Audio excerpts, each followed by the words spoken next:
오늘은 여호와를 경외하는 가정이라는 제목으로 우리 어린이 주일 말씀을 함께 나누겠습니다. 5월을 우리 가정의 달이라고 표현하죠. 하나님이 허락하신 가장 작은 단위의 공동체가 가정이다라고 여겨집니다. 그래서 가정은 흔히 작은 교회라고 표현하기도 하죠. 그런데 안타까운 것은 오늘날 이 가정의 정의가 무너지고 있는 것을 보게 됩니다. 광고 시간에 언급한 것처럼 퀴어 축제라든지 이런 일들을 통하여서 하나님께서 만드신 가정이, 그 가정의 권위가, 모습들이, 조직이 무너지고 있는 상황에 놓여 있죠. 그렇기 때문에 더욱더 우리가 영적으로 끼어서 하나님이 허락하신 가정을 잘 지켜가는 것은 이 시대를 살아가는 성도에게 주어진 사명이다라고 여겨집니다. 오늘은 교회력으로 어린이 주일입니다. 아시다시피 우리나라는 방정환 선생님을 중심으로 1923년 5월 1일을 처음 어린이날로 지키기로 하였습니다. 그 어린이날 지켰는데 사실은 우리 교회는요, 한 해 앞선 1922년 5월 첫째 주일을 어린이 주일로 지켰습니다. 예배당을 꽃으로 장식하면서 꽃주일이라고도 여겼고요. 그날은 유아 세례식도 거행하였고 어린이가 우리 교회 주인입니다라는 것을 나타내는 그러한 시간들을 가졌죠.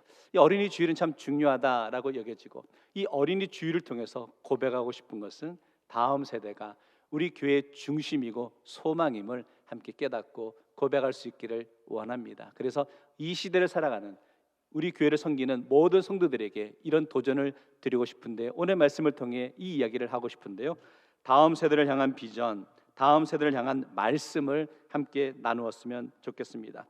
부모로서 해야 될 사명은 역시 다음 세대에 우리 믿음의 유산을 잘 물려주는 것이 우리 부모로서의 역할이다라고 여겨지고, 그렇게 믿음을 물려주는 것이 쉽지 않기 때문에 우리는 끝까지 포기하지 않는 모습이 중요하다라는 것이죠. 오늘 말씀을 통해서 그 이야기를 살펴보았으면 좋겠습니다. 첫 번째, 그래서요, 여호와를 경외하는 가정 공동체가 되십시오.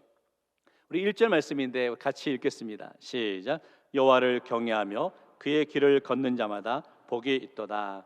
경외한다라는 것은 공포심을 이야기하는 것이 아니라 존중한다, 존경한다라는 의미를 갖고 있는 것이죠. 존경한다는 것은 하나님을 경외하는 삶을 살기 때문에 나의 뜻, 나의 주장대로 살아가는 것이 아니라 하나님의 뜻과 하나님의 계획 속에 살아가겠습니다라는 것을 고백하는 것이고, 하나님을 경외하기 때문에 오늘 성도 여러분 이 시간에 이렇게 주님 앞에 나와서 예배드리고 있다라고 여겨지는 것이죠. 이 하나님을 경외하는 삶이 쉽지 않습니다. 왜냐하면 우리가 인생을 살아가면서 인간적으로 내가 하고 싶은 대로 살아갈 때가 참 많이 있는 것을 보게 됩니다. 우리의 욕심, 우리의 고집, 우리 주장을 내려놓지 못할 때가 있는 것을 보게 되는 것이죠. 그런데 참된 하나님을 경외하는 삶을 살아간다는 것은 나의 주장이 아닌, 나의 뜻이 아닌 하나님의 뜻대로 살아가는 모습이다라고 여겨지고, 그렇기 때문에 자연스럽게 우리는 겸손하게 된다라는 것이죠. 오늘 어린이 주일을 맞이해서 가장 먼저 강조하고 싶은 것은 하나님을 경외하는 모습을 우리 부모된 성도들은 자녀들에게 보여주고 가르쳐주는 사명이 있음을 다시 한번 깨닫고 고백할 수 있기를 원합니다. 그러면 우리 부모로서 하나님을 경외하는 삶이 무엇인지를 자녀들에게 보여주는데, 가르쳐주는데 어떤 모습이 자녀들에게 하나님을 경외하는 모습인가? 2절 말씀 우리 같이 한번 읽어볼까요? 시작.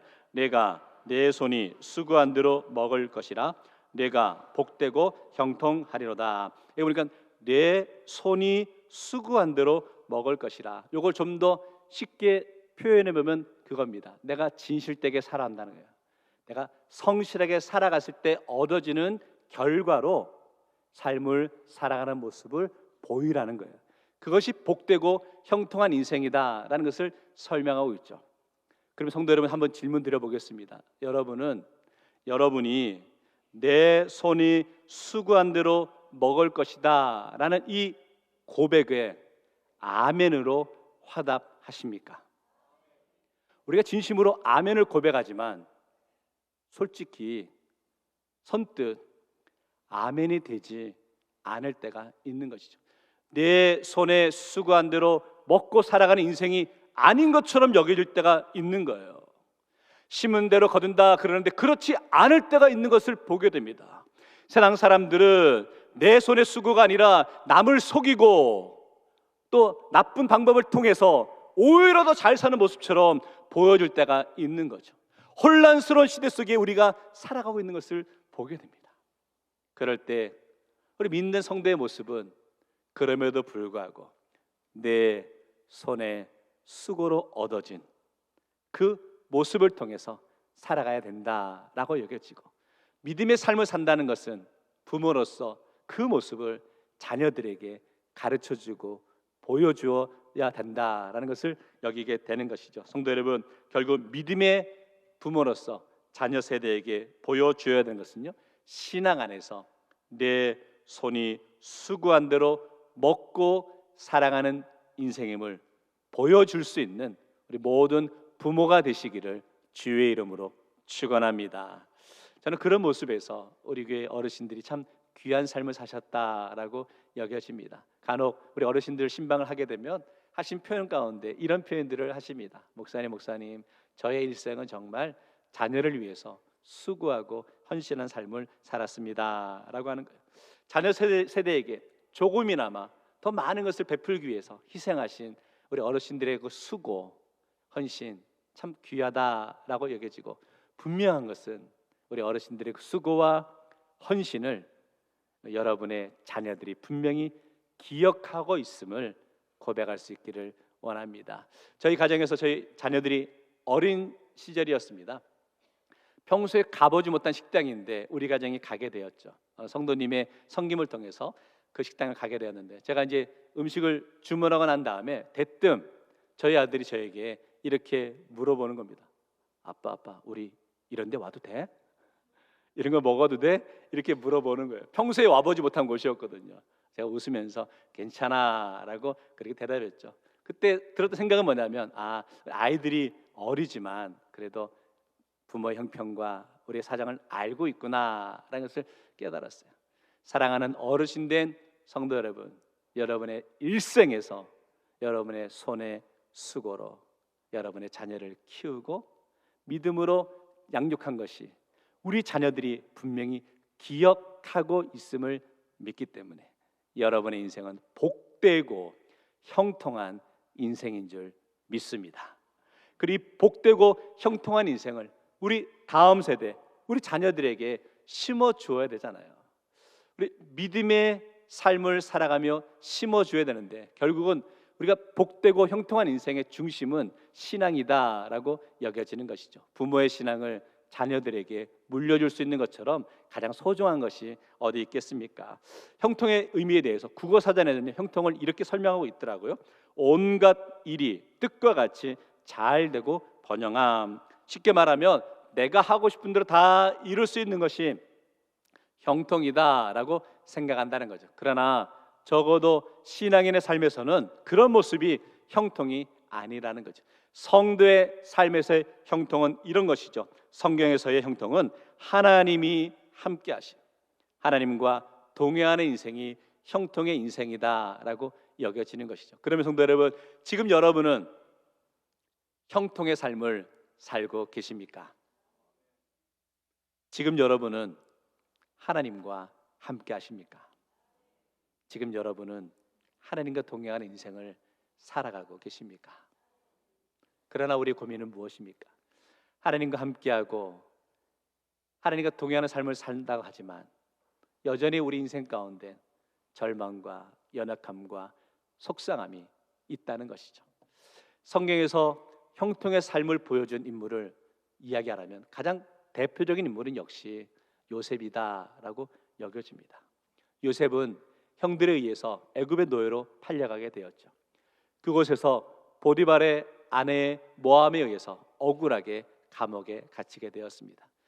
옥중 생활하면서 술 맡은 관원장의 꿈을 해석해 주면서 곧 자신도 감옥에서 나갈 수 있다라고 여겼지만 웬걸 술 맡은 관원장이 그 사실을 잊어버린 채 지냈기 때문에 오랜 시간 동안 감옥에 있을 수밖에 없었죠. 그럼에도 불구하고 성경에서는 요셉을 향해서 이렇게 형통한 인생이다라고 표현하고 있는데, 창세기 39장 3절에 보니까 이렇게 말합니다. 그의 주인이 여호와께서 그와 함께 하심을 보며 또 여호와께서 그의 범사에 형통하게 하심을 보았더라. 보디발이, 주인된 보디발이 요셉의 인생, 종인 요셉을 보면서 이렇게 표현하는 거예요.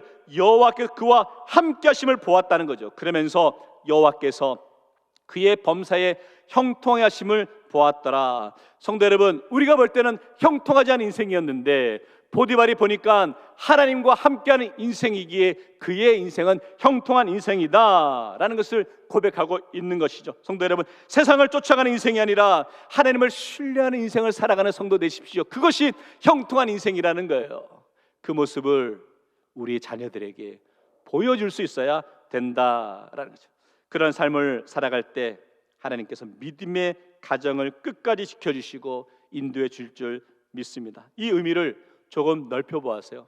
형통의 복을 우리 대구 제일교회 공동체 안에서 한번 적용해 보았으면 좋겠습니다. 저는 우리 대구 제일교회가 이런 공동체가 되기를 원하는데요. 세대와 세대가 함께하는 교회, 다음 세대의 믿음을 위해 최선을 다하는 교회가 되기를 원합니다.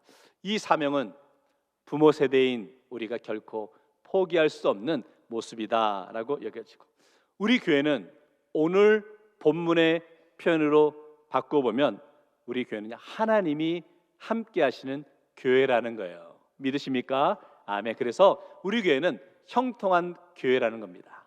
하나님의 사랑이 서로 사랑에 넘치고 격려하며 높여주는 공동체고, 바라기는 이 모습을 우리만 누리는 것이 아니라 우리 다음 세대가 함께 누리고 고백할 수 있으면 좋겠습니다. 오늘 11시부터 우리 어린이 주일 맞이해서 우리 모든 어린이들이 함께 모여서 예배하고 축제의 시간을 갖습니다. 원래는 오늘 마당에다가 놀이기구를 쫙 펼쳐놓고 마음껏 뛰어놀게 하려는데 마침 오늘 비가 왔습니다. 제가 어렸을 때 소풍 가는 날보다 더 많이 기도했는데 속상합니다. 그럼에도 불구하고 이제 교육관에 이제 층마다 이렇게 다 놀이기구를 좀 놓고 이렇게 즐길 수 있게 해놨거든요. 성도 여러분, 우리 아이들이 마음껏 뛰어놀 수 있는 믿음의 공동체를 세워가는 것은 저와 여러분에게 주어진 사명이다라고 얘기해지고, 오늘 지나다니면서 아이들 볼 때마다 머리도 쓰다듬어 주시고 사랑한다, 격려하고 축복하는 우리 믿음의 부모들 되시기를 주의 이름으로 축원합니다.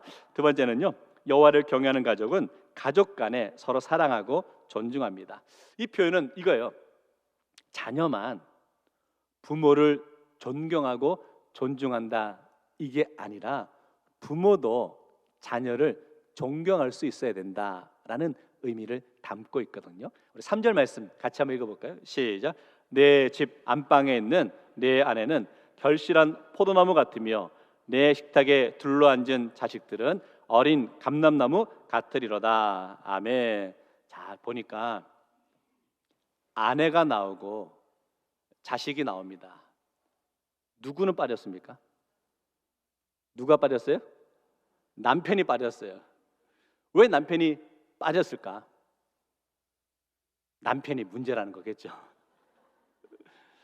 이 구절의 핵심은 역설적으로 가정의 사랑과 화평의 영적인 키는 남편들에게 있다는 겁니다.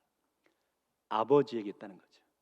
바라기는 대구제일교회 남편 대신 아버지 되신 성도 여러분, 여러분의 가정의 영적인 권위를 지키고 세워가는데 헌신하는 모든 아버지들 되시기를 주의 이름으로 축원합니다. 우리는 그 5월 8일을 어버이날로 지킵니다. 그래서 어버이날 되면 아버지 어머니를 함께 공경하자라고 지키고 있죠.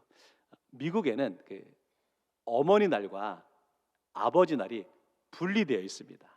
5월에 이제 어머니 날, 마더스데이가 있는데 어머니 날에 골프장에 와서 골프를 치는 사람은 한국 남자밖에 없답니다. 무슨 배짱인지 모르겠어요. 사랑하는 남편 되신 성도 여러분, 눈치를 챙기시기를 주의 이름으로 축원합니다. 이문재 시인의 글 가운데 이런 표현이 있어요. 세상 모든 아들이 부쩍 성숙하는 나이가 있다. 아버지가 자기를 낳은 나이가 되었을 때다. 딸도 마찬가지일 테다. 엄마가 자기를 낳은 나이가 되면 딸은 새삼 삶의 안팎을 둘러본다. 이 표현이 흔히 우리 어르신들이 하시는 표현 가운데 이제 자녀를 낳아봐야 어른이 된다라는 의미의 표현인 것 같습니다. 흔히들 부모와 자녀의 사랑의 모습은 내리사랑이다라고 설명하죠. 부모의 사랑을 자녀는 정말 깨닫지 못하는 것이 모습이다라고 여겨지는 것이죠. 자녀가 부모가 돼서야 조금이나마 부모님의 사랑을 그가 깨닫고 고백하게 된다라고 여겨지는 것이죠. 가정의 모습 가운데 저는 아버지는 아버지로서의 영적인 모습이 필요하다라고 여겨지고, 가정에서 어머니는 어머니로서의 영적인 모습이 소중하다라고 여겨지는 것이죠. 아버지의 권위, 어머니의 영적인 권위는 믿음 안에서 세워져야 됨을 다시 한번 깨닫고 고백합니다. 그래서 한 사람이 자녀이었다가 장성하게 되어서 아버지가 되었다면, 부모가 되었다면 이제 부모의 마음으로 자녀를 사랑하고 품어줄 수 있어야 된다라고 여겨지고, 우리 대구제일교회는 모든 아버지, 어머니 되신 성도 여러분, 우리의 자녀들을 믿음으로, 마음으로, 사랑으로 품어주며 나아갈 수 있는 우리 모든 어른들 되시기를 주의 이름으로 축원합니다. 성도들이 좋아하는 단어가 있다면 은혜, 축복, 사랑, 여러 가지 단어들이 있겠죠. 그 중에서도 성도들이 가장 좋아하는 단어는 역시 축복, 복인 것 같습니다. 우리 한국 분들은 복이라는 단어를 참 좋아하죠. 숟가락에도 복자가 쓰여 있고, 주머니는 복주머니, 강아지 이름은 복실이, 모든 게 다 복이라는 거예요. 우리 사람들은요, 복 받는 것에 참 관심이 많고 복 받기를 좋아합니다. 그런데 그거 아세요? 하나님께서도 우리에게 복 주시길 원하신다는 거예요. 그런데 하나님은 우리에게 복을 주실 때 개인에게도 복을 주시지만 하나님의 관심은, 하나님의 초점은 믿음의 가정과 믿음의 가문에게 복을 주신다는 거예요. 믿음의 아버지를 통해 복을 주신다는 거예요. 믿음의 자녀를 통해 복을 주신다는 거예요. 그래서 우리가 하나님이 주시는 복은 흘러 내려가야 된다라는 것이죠. 제가 아까 농담처럼 믿음의 가정의 영적인 책임은 아버지들에게 있다라고 말씀드렸습니다. 그러나 그것은 농담이 아니에요. 믿음의 가정에 하나님이 주신 복은 아버지의 모습을 통해, 아버지의 권위를 통해 자녀들에게 흘러 내려가야 된다라는 것이죠. 예를 들어 보겠습니다. 창세기에서 야곱이 이제 노년의 시간이 되어서 하나님의 부름을 받을 때가 가까워졌습니다. 이제 그 야곱이 자녀들을 축복하는 장면이 나오게 되죠. 창세기 48장 1절 2절 말씀은 같이 읽겠습니다. 시작. 이 일 후에 어떤 사람이 내 아버지가 병들었다 하므로 그가 곧 두 아들 므낫세와 에브라임과 함께 이르니 어떤 사람이 야곱에게 말하되 네 아들 요셉이 내게 왔다 하매 이스라엘이 힘을 내어 침상에 앉아. 여기 보니까 동일한 인물인데 두 이름이 함께 등장하는 것을 보게 됩니다. 하나는 야곱이고 또 다른 표현은 뭐죠? 이스라엘. 야곱은 속이는 자라는 의미를 갖고 있죠. 야곱이 야복 강가에서 천사와 씨름하며 하나님을 만나기 전까지 그는 야곱이란 이름으로 불렸죠. 야곱의 인생은 어땠습니까? 속이는 자의 모습이었죠. 부끄러운 모습이 있었고 파란만장한 인생을 살았다라는 의미가 야곱처럼 여겨집니다. 그러나 이스라엘의 모습은 다르죠. 이스라엘은 하나님과 겨루어 이겼다. 그 다음부터는 하나님과 함께하는 삶을 살아갔다라고 고백하는 것이죠.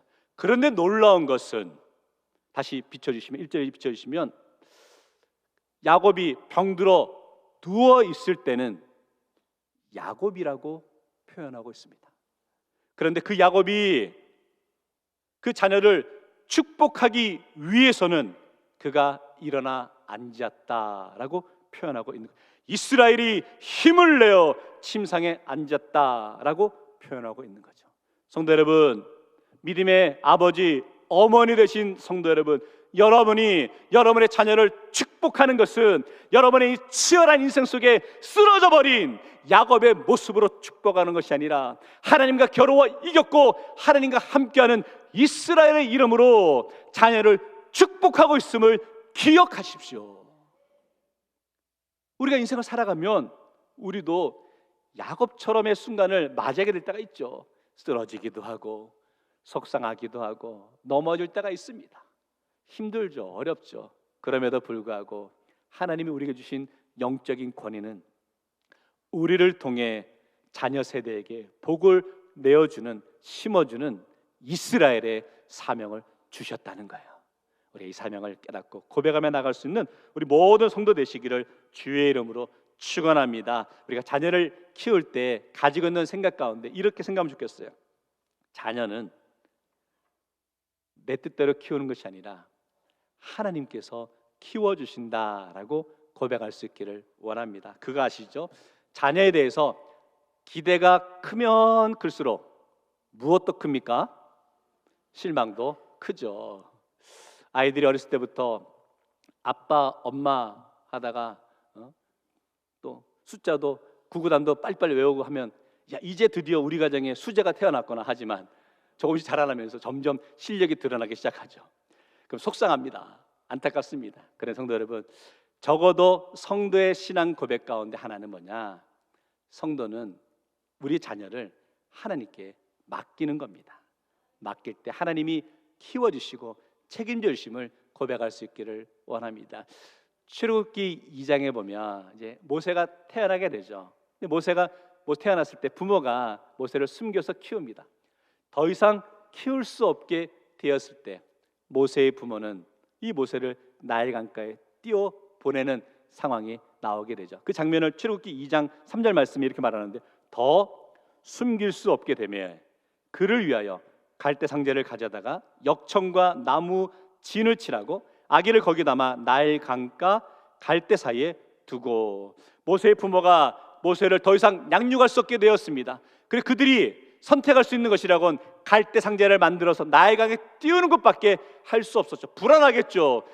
나일 강에 띄울 때 혹 이 갈대 상자가 물이 새면 어떡하나 불안함과 두려움이 있었겠죠. 그런데 그 다음에 어떤 일이 벌어집니까? 바로의 딸이 그 모세를 발견하게 되죠.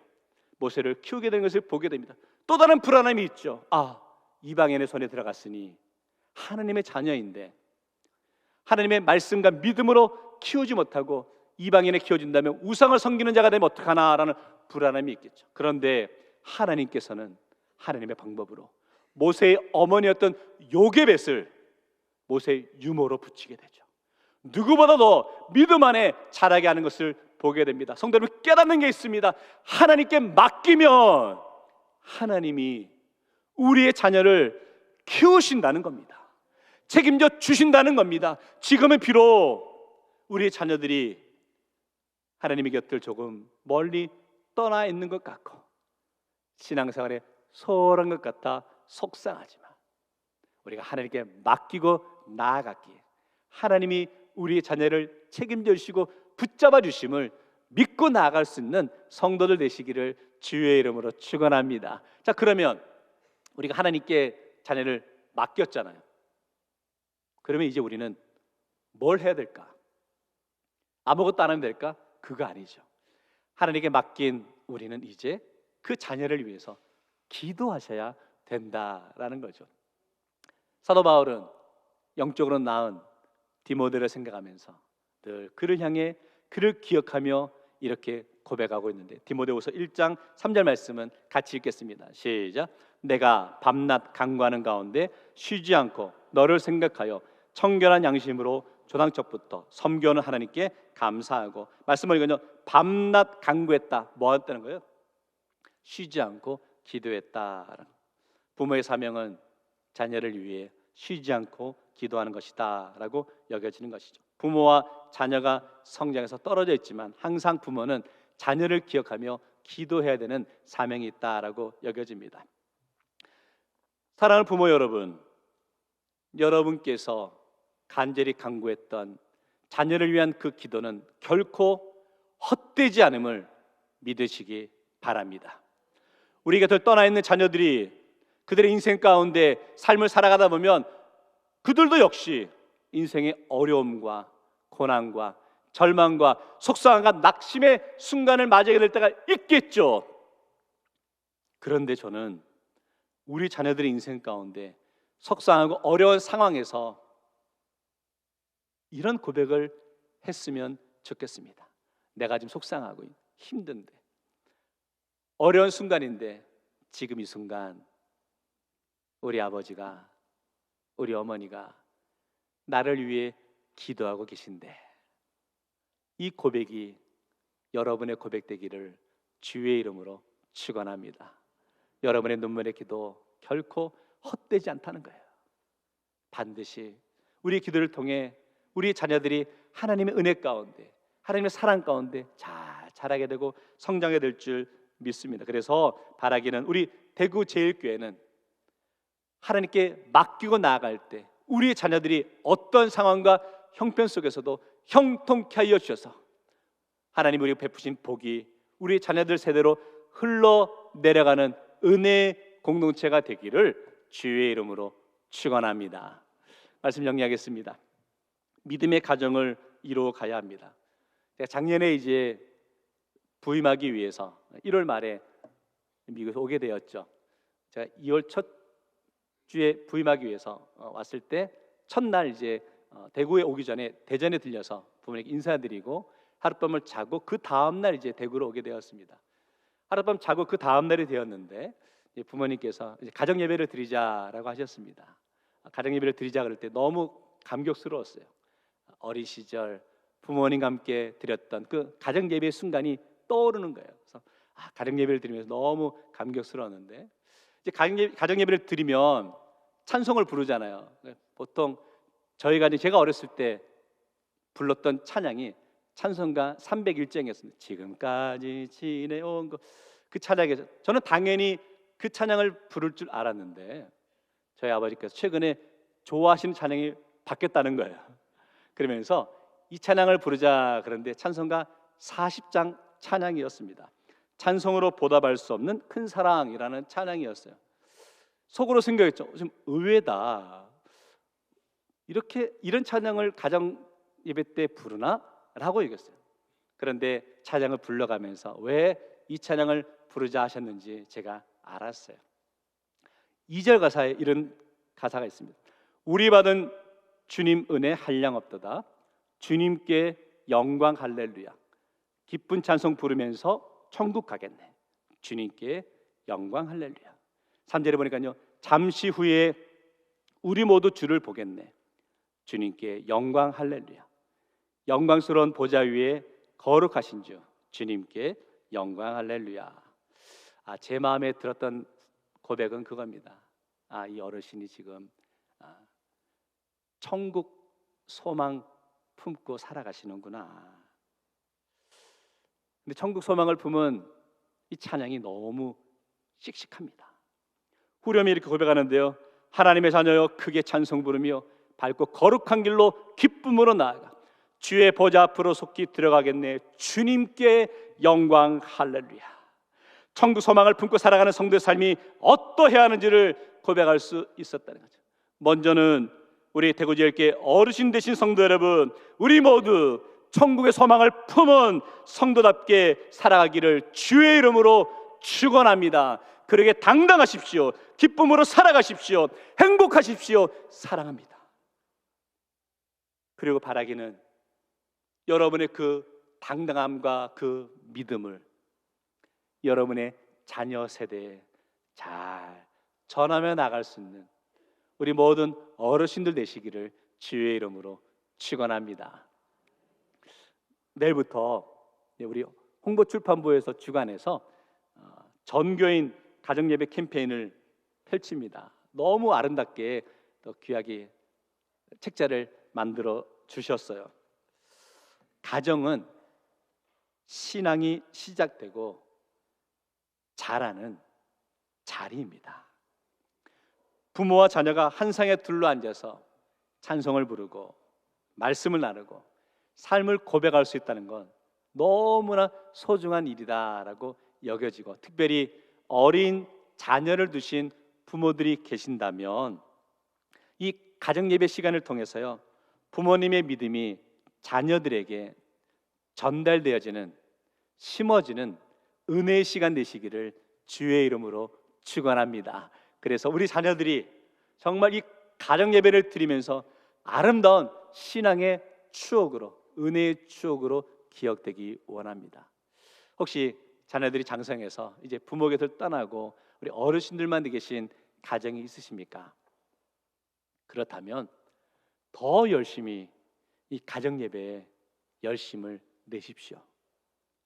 우리 어르신들이, 아버지 어머니가 가정 예배를 드리면서 말씀을 묵상하고 자녀를 위해 기도하는 그 기도가 헛되지 아니하고 온전하게 하나님의 뜻 가운데 응답받는 역사가 나타나게 될 줄 믿습니다. 바라기는 이번 전교인 가정예배 캠페인을 통해서 우리 믿음의 가정에서부터 하나님의 은혜가 고백되어지기를 주의 이름으로 축원합니다. 여러분의 가정에서부터 하나님의 사랑이 고백되어지기를 주의 이름으로 축원합니다. 가정이 회복돼야 교회가 회복된다는 거예요.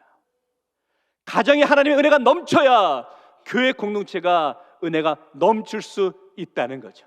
세대와 세대가 함께하는 믿음의 공동체를 세워가는 그 출발의 자리에 우리의 가정이 있음을 믿고, 바라기는 부모 되신 성도 여러분의 헌신과 섬김을 통해서 여러분의 가정이 복된 가정으로 고백되어지고, 그 복을 우리 교회가 함께 누리고, 이 누리는 이 복을 세상 속에 증명하며 나가는 가정과 교회가 되기를 주의 이름으로 축원합니다. 기도하겠습니다. 하나님 참 감사합니다. 오늘 말씀을 통해 하나님의 은혜와 사랑을 깨닫게 하심을 감사드리고, 여호와를 경외하는 가정이 얼마나 소중한 것인지를 고백하게 하심을 감사합니다. 우리의 가정이 주님을 경외하며 말씀 따라 살아가게 하시고, 우리의 자녀들이 감람나무와 같이 믿음 안에서 건강하게 자랄 수 있도록 은혜 허락하여 주옵소서. 우리 교회가 다음 세대를 세우는 공동체가 되게 하시고, 자녀들이 하나님을 기쁘시게 하는 삶을 살아가게 응답하여 주옵소서.